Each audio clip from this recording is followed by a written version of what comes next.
आप अपने बारे में बताइए। मेरा नाम लोकेश शुक्ला है और मैं राजकीय उच्च माध्यमिक विद्यालय कांचरौली में अध्यापक के पद पर कार्यरत हूँ। आपने अपने विद्यालय में स्कूल स्वास्थ्य कार्यक्रम की शुरुआत कैसे और कब की थी?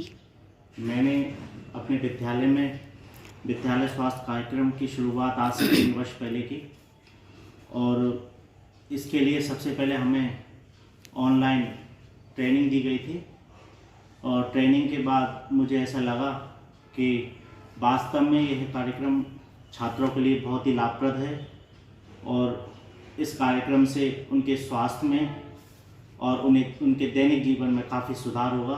तभी से मैंने मन बना लिया था कि बच्चों को स्वास्थ्य के प्रति और अपने सामाजिक जीवन के प्रति उन्हें जागरूक करना है और तभी से मैं हर मंगलवार को विद्यालय स्वास्थ्य कार्यक्रम का अपने विद्यालय में आयोजन करता हूँ। आपके स्वास्थ्य कार्यक्रम का उद्देश्य क्या है? मैं अपने स्वास्थ्य कार्यक्रम के माध्यम से बच्चों को अपने स्वास्थ्य के प्रति, पोषण के प्रति और अपने सामाजिक जीवन के प्रति जागरूक करता हूँ। उन्हें प्रेरित करता हूँ कि उन्हें स्वस्थ रहना है। उन्हें प्रेरित करता हूँ कि समाज में सबके साथ समान व्यवहार करना है। उन्हें बताता हूँ कि विभिन्न प्रकार के रोगों से हमें कैसे रोकथाम करनी है। उन्हें जागरूक करता हूँ कि इंटरनेट के प्रति कैसे जागरूक रहें। उन्हें अपने आप के बारे में बताता हूँ कि तुम्हें अपने आप का सम्मान करना है। ऐसे बहुत सारे चीज़ें हैं जिन्हें मैं बताता हूँ और यह मेरा उद्देश्य है कि बच्चे अपने आप के प्रति जागरूक, सजग रहें और अपने स्वास्थ्य के प्रति बिल्कुल भी लापरवाह ना रहें, ताकि उनका पढ़ाई में मन लग सके और अपनी सफलता की ऊंचाइयों को तभी वो प्राप्त कर सकते हैं जबकि उनका स्वास्थ्य अच्छा रहे। तो हमारा उद्देश्य यही है कि वो अपने स्वास्थ्य को और न केवल शारीरिक स्वास्थ्य को बल्कि मानसिक स्वास्थ्य भी अपना अच्छा बना के रखें, ताकि वो सफलता की ऊंचाइयों को प्राप्त कर सकें। आपके स्वास्थ्य कार्यक्रम के माध्यम से छात्रों को जीवन में सामाजिक समानता के प्रति जागरूक करने के लिए कौन कौन सी प्रक्रियाएं की हैं? सामाजिक समानता के लिए जागरूक करने के लिए हम उन्हें कुछ विशेष बातें बताते हैं। जैसे अक्सर ये घरों में होता है कि घर का सारा काम महिलाएं करती हैं, जबकि पुरुष केवल नौकरी करके आके और घर के कोई भी किसी भी काम में हाथ नहीं बटाते हैं, जबकि ऐसा नहीं होना चाहिए। हर जगह सबको समानता का अधिकार है। महिलाएं घर का काम करती हैं तो वो बाहर नौकरी भी कर सकती हैं। आज हमारे देश में शायद ही कोई एक ऐसा क्षेत्र हो जिसमें महिलाएं कार्यरत ना हो। हर क्षेत्र में वो कार्यरत हैं।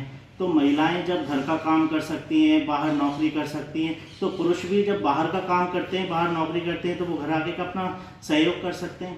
तो बच्चों में ये मानसिकता बच्चों से ही सेट होनी चाहिए कि हमें पता होना चाहिए कि लिंग कोई भेद नहीं है। जो काम पुरुष कर सकते हैं वो काम महिलाएं भी कर सकती हैं। दोनों को समान अधिकार है।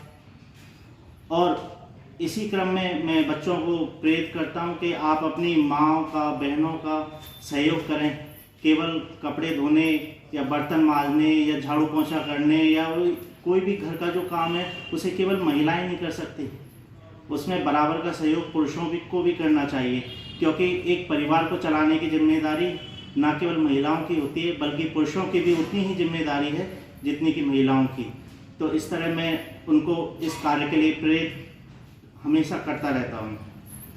आपने बच्चों को स्वास्थ्य के प्रति जागरूक करने के लिए कैसे प्रेरित किया? स्वास्थ्य के लिए जागरूक करने के लिए मैं कार्यक्रम का आयोजन करता हूँ। जैसे मंगलवार को जब मैं विद्यालय स्वास्थ्य कार्यक्रम का आयोजन करता हूँ तो एक सांप सीढ़ी का खेल है, उसके खिला के मैं बच्चों को बताता हूँ। पासा फेंकते हैं, पासा फेंकने के बाद पासे में जो नंबर आता है उतनी गोटी हम चलाते हैं और चलाने के बाद अगर उसने सेब खाया तो उसमें सीढ़ी मिल जाती है और सीढ़ी से वो ऊपर पहुंच जाता है। इसके बाद उसने केला खाया तो फिर उसको सीढ़ी मिलेगी और फिर वो ऊपर चला जाएगा। अगर उसने कचौड़ी खाई तो उनको मैं बताता हूँ कि ये तेलीय पदार्थ है, वसा ज़्यादा होती है, शरीर को आलसी बनाती है, शरीर के लिए नुकसानदायक भी है, तो उसे सांप डसेगा, वो उसकी सांप की पूंछ पे नीचे आ जाएगा वापस। या फिर किसी भी गोटी पे चलने के बाद कोई तंबाकू पदार्थ आ गया, कोई नशीली पदार्थ आ गया, उसका उसने सेवन किया तो वहाँ उसको सांप डस लेगा। तो वापस अपने नीचे आ जाएगा। तो इस तरह खेल खेल के माध्यम से भी मैं बच्चों को इस तरह प्रेरित करता हूँ कि वो अपने स्वास्थ्य के प्रति जागरूक हों। उन्हें इस चीज़ का पता होना चाहिए, वो उनको भेद करना आना चाहिए कि क्या तो मेरे लिए फ़ायदेमंद है और क्या हानिकारक है, और यह तब आ सकता है तब हम उन्हें प्रेरित करें। तो उसके लिए मैं सतत प्रयासरत रहता हूँ। विद्यालय स्वास्थ्य कार्यक्रम के तहत पोषण से संबंधित जानकारी कैसे दी जाती है और इसका महत्व क्या है? पोषण से संबंधित जानकारी देने के लिए बच्चों को ये भेद कराना जरूरी है कि क्या उनके लिए फ़ायदेमंद है और क्या नुकसानदायक है। तो उनको मैं बताता हूँ कि बीड़ी, तंबाकू, गुटखा, सिगरेट, पान मसाला या फिर कोई भी नशीला पदार्थ, या कोई दोस्त कहे, कोई भी कहे, तो उसे हमें किसी भी हालत में नहीं खाना है। क्योंकि पहले उसे प्रयोग करने के लिए कहेंगे, फिर उपयोग करने के लिए कहेंगे, उसके बाद तुम्हें जब उसकी आदत पड़ जाएगी तो तुम उसका दुरुपयोग करोगे।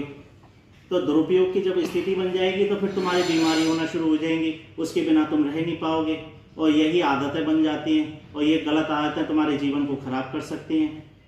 और जो तुम्हें पोषक पदार्थ हैं, जैसे दाल है, सब्जी है, फल हैं, दूध हैं, इनके बारे में उनको बताता हूँ कि इनको अब प्रतिदिन के अपने भोजन में शामिल करो। क्योंकि अगर तुम स्वस्थ भोजन करोगे तो स्वस्थ शरीर रहेगा, और यदि तुम्हारा स्वस्थ शरीर रहेगा तो तुम्हारा पढ़ाई में मन लगेगा। और ऐसा मैंने अनुभव भी किया है। जिन बच्चों को मैंने बताया, जिन्होंने अपनी गंदी आदतें को छोड़ने का प्रयास किया, वो अपनी सफलता और अपनी पढ़ाई में ज़्यादा मन लगा रहे हैं, तो उसे देखकर मुझे खुशी भी होती है। आपके द्वारा चुने हुए पदार्थों और पौष्टिक मूल्यों के बारे में कैसे शिक्षा दी जाती है? पौष्टिक मूल्यों के बारे में शिक्षा देने के लिए, जैसे मैंने आपको वही बताया था कि बच्चों को सांप सीढ़ी का खेल खिलाकर उनको बताया जाता है कि क्या उनको खाना चाहिए, क्या नहीं खाना चाहिए, क्या उनके लिए फ़ायदेमंद है, क्या नुकसानदायक है। और इसी तरह उनको प्रतिदिन के भोजन में स्वस्थ आहार लेना चाहिए। उनको बताता हूँ कि दूध एक संपूर्ण आहार है, जैसे तो दूध पीकर हम अपनी सारी आवश्यकताओं को पूरा कर सकते हैं। बस एक चीज़ की कमी रह जाती है इस दूध में, इसमें विटामिन सी नहीं होता है।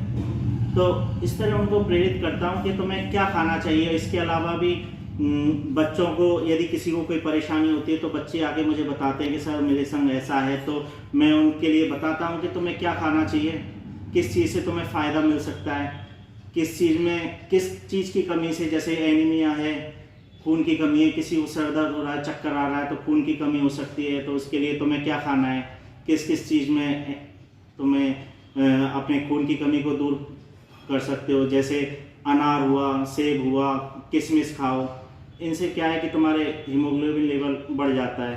तो इसके अलावा हमारे यहाँ हर मंगलवार को आयरन की टैबलेट भी बांटी जाती है, तो उन्हें ईमानदारी से लो। तो ये सब बातें बच्चों को प्रेरित की जाती हैं सिखा करके। क्या आप विद्यालय स्वास्थ्य कार्यक्रम में रोगों का भी जिक्र करते हो? हाँ, विद्यालय स्वास्थ्य कार्यक्रम में हम अक्सर, जैसे अभी कुछ दिन पहले आई फ्लू चला था, तो बच्चों को आई फ्लू के प्रति हमने प्रेरित किया कि उनको बताया कि भाई गंदे हाथों को आँखों पे मत लगाओ।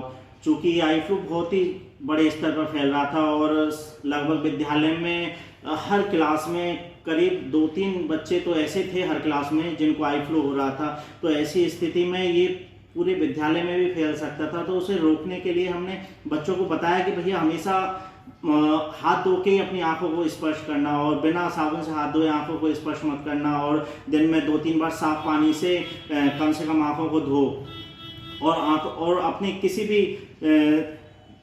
भी चीज़ को, यदि किसी को आई फ्लू है तो उसकी वस्तु को तुम स्पर्श मत करो। जहाँ तक हो सके उससे लेन देन कम रखो उसकी किसी वस्तु का, जब तक उसका आई फ्लू सही नहीं हो जाता है, क्योंकि इन्फेक्शन से और ये रोग जल्दी फैल जाता है। इसी तरह जैसे इन दिनों में डेंगू चल रहा है, तो एक दिन हमने डेंगू का भी सेशन लिया। बच्चों को बताया कि अपने फुल स्लीव्स के कपड़े पहनो, जूते मोजे पहनो, और इनको पहन के रखोगे तो तुम्हें डेंगू का मच्छर नहीं खाएगा। क्योंकि ये जो एडिस मच्छर है डेंगू का, ये जब काटता है तो अक्सर ये दिन के उजाले में या उजाले वाली स्थिति में ही काटता है, जब उजाला होता है, और इसकी 3 फीट से ज़्यादा उड़ नहीं सकता है, तो ज़्यादा ऊपर ये काटता नहीं है। तो अगर तुम फुल कपड़े पहनोगे तो डेंगू का असर वैसे ही कम हो जाएगा, डेंगू तुम्हें होने की संभावना वैसे ही बढ़ जाएगी। तो बचाव ही सबसे बड़ा उपचार होता है, तो इसके लिए जागरूक हम किया जाता है। वैसे भी हमारे जो 11 मॉड्यूल हैं और विद्यालय स्वास्थ्य कार्यक्रम के और इन 11 मॉड्यूलों में हमारा एक एड्स भी है, जिसमें मैं बता चुका हूँ कई बार बच्चों को कि पिछले 3 साल में 2 बार तो सेशन हो चुके हैं, तीसरा सेशन में एड्स का नंबर अभी आएगा। तो उसमें मैं बच्चों को कई बार बता चुका हूँ कि एड्स केवल 3 तरह से फैलता है, या तो ब्लड से, या फिर दूध से, माँ से बच्चे में दूध जाता है, या फिर और एक यौन संपर्क से। तो ये 3 ही प्रकार हैं जिसके द्वारा हम एड्स को फैलने से रोक सकते हैं। अगर हम सावधानी बरतें हैं तो एड्स को हम रोक सकते हैं। ये किसी के साथ खाना खाने से, किसी को छूने से, किसी को चूमने से कभी नहीं फैलता है। तो इस तरह हम रोगों के प्रति बच्चों को हमेशा जागरूक करने का प्रयास भी विद्यालय में करते हैं। क्या आपने सोशल मीडिया के सुरक्षित उपयोग के बारे में कुछ बच्चों को बताया? सोशल मीडिया के बारे में बच्चों को जागरूक करने के लिए हम प्रयास करते हैं, और हमारा 11 बिंदुओं में एक विषय ये भी है कि हम बच्चों को इंटरनेट के प्रति जागरूक करें। सबसे बड़ी बात है, हम बच्चों को बताते हैं कि जो अपनी निजी जानकारी है उसे शेयर ना करें। अगर आप निजी जानकारी शेयर करेंगे तो ही आपके संग गलत व्यवहार हो सकता है। जैसे मैं बच्चों को एक टॉपिक आता है हमारा बुलिंग, तो बुलिंग में बताया जाता है बच्चों को कि आपको अगर कोई आपका साथी है या कोई बच्चा है या फिर कोई आपको परेशान कर रहा है तो ऐसी स्थिति में आप हमें बताएं। इसी तरह बुलिंग के साथ एक इंटरनेट बुलिंग भी है। अगर आपको इंटरनेट पर कोई परेशान करता है तो आप हमें बताएं। तो इस तरह हम बच्चों को जागरूक करते हैं कि आपको कोई परेशान ना करे, चाहे वो ना केवल घर पे ही कोई परेशान करे, बल्कि आजकल सोशल नेटवर्क का सब इस्तेमाल करते हैं, सोशल साइट्स का इस्तेमाल करते हैं, उसका उपयोग करते हैं। तो उनको ज़बरदस्ती उनको मैसेज भेजना, उनसे ज़बरदस्ती संपर्क करने की कोशिश करना, इस तरह की बुलिंग की जाती है। तो आप उनको अपने आप को उससे आप घबराएं नहीं, उसे अपने किसी से छुपाएं नहीं, आप सबके सामने उसे व्यक्त करें। आपके विद्यालय स्वास्थ्य कार्यक्रम में गुड टच बैड टच को भी शामिल किया है। इसकी एक महत्वपूर्ण बात बताओ जो बच्चों को जानना जरूरी है। गुड टच और बैड टच के तहत हम बच्चों को ये बताते हैं कि आपको एक बात जानना बहुत ही ज़रूरी है कि आप अपने शरीर के मालिक हैं। आपकी इच्छा के बिना कोई भी आपको छू नहीं सकता, और ऐसे स्थान पर जहाँ पर आप किसी का छूना पसंद नहीं करते वहाँ तो आपको कोई टच नहीं कर सकता। और आपको ये पता होना चाहिए कि आप अपने शरीर के मालिक हैं। आपके स्वास्थ्य कार्यक्रम की सफलता का संकेत क्या हो सकता है? हमारे स्वास्थ्य कार्यक्रम की सफलता का संकेत यही है कि बच्चे आगे से मुझे बताते हैं कि सर आज मुझे ये परेशानी है। तो हमें शिक्षा विभाग ने एक ऐप भी उपलब्ध कराया है, और उस ऐप के माध्यम से हम उन बच्चों को जिनको कोई भी परेशानी होती है उन्हें हम रेफ़र भी करते हैं नज़दीकी अस्पताल में। और इसके अलावा जैसे मैंने आपको बुलिंग के बारे में बताया था, तो अगर कोई बच्चा किसी बच्चे को परेशान करता है तो बच्चे आके हमें बताते हैं कि सर हमें ये परेशान करता है, ये बहन हमें परेशान करती है, या ये भाई हमें रास्ते में परेशान करता है। तो हमें उसके बारे में जानकारी मिलती है, तो उस समस्या का हम समाधान करने का प्रयास करते हैं। इसके अलावा अगर किसी को भी कोई परेशानी होती है, जैसे मेरी क्लास में कुछ 1-2 बच्चियाँ हैं जिनके सिर में दर्द रहता है, तो वो बताते हैं सर हमारे सिर में दर्द रहता है, हम क्या कर सकते हैं। तो ये सब उनकी जो परेशानी है वो अपने आप को व्यक्त जब कर पा रहे हैं जब हम उनके साथ कन्वर्सेशन का प्रयास कर रहे हैं लगातार। तो यह जानकर मुझे लगता है कि जब मुझसे प्रश्न पूछ रहे हैं, अपनी समस्या को मेरे साथ साझा कर रहे हैं, तो शायद मैं अपने कार्यक्रम को सफल ही बना पा रहा हूँ। आपके स्वास्थ्य कार्यक्रम की सफलता का संकेत क्या हो सकता है?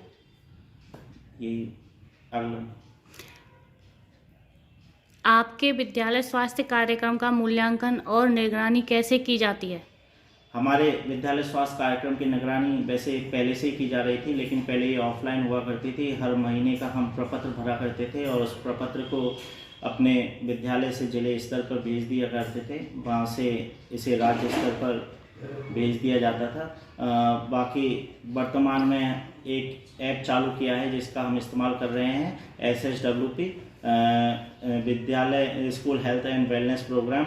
इस ऐप के तहत हम हर मंगलवार को अपने फ़ोटो अपलोड करते हैं और कितने बच्चों ने उसमें भाग लिया उसे भी, उसकी जानकारी भी अपलोड करते हैं और कौन सा टॉपिक लिया इसकी जानकारी भी हम उपलब्ध कराते हैं। इस तरह हम अपनी जानकारी को ऊपर भेजते हैं। क्या आपको अपने उच्च अधिकारियों द्वारा इस कार्यक्रम को और प्रभावी बनाने के लिए प्रेरित और प्रोत्साहित किया जाता है? हाँ, उच्च अधिकारियों के द्वारा लगातार हमें इस चीज़ के लिए प्रेरित और प्रोत्साहित किया जाता रहा है और उसमें हमेशा हमारे प्रभाग अध्यक्ष श्रीमती आभा शर्मा और हमारे जो निदेशक उपनिदेशक महोदय कमलेन जी का विशेष सहयोग हमेशा रहा है और उन्होंने हमेशा हमें अच्छा कार्य करने के लिए प्रेरित किया है। जब भी हम अपने कोई भी कार्यक्रम की सूचना उन्हें भेजते हैं तो वो हमें हमेशा कार्य को अच्छा और अच्छा करने के लिए प्रेरित करते हैं और इसके लिए हमें श्रीमान हमारी निदेशक महोदय RSCRT के निदेशक महोदय और स्वास्थ्य निदेशक महोदय ने भी हमारे कार्य को देखते हुए मुझे एक बार प्रोत्साहित किया और जयपुर में मुझे 23 दिसंबर 2022 को एक सम्मान प्रदान किया जो श्रीमान निदेशक RSCRT और निदेशक स्वास्थ्य विभाग के द्वारा संयुक्त रूप से मुझे प्रदान किया गया, जिसे प्राप्त करके मुझे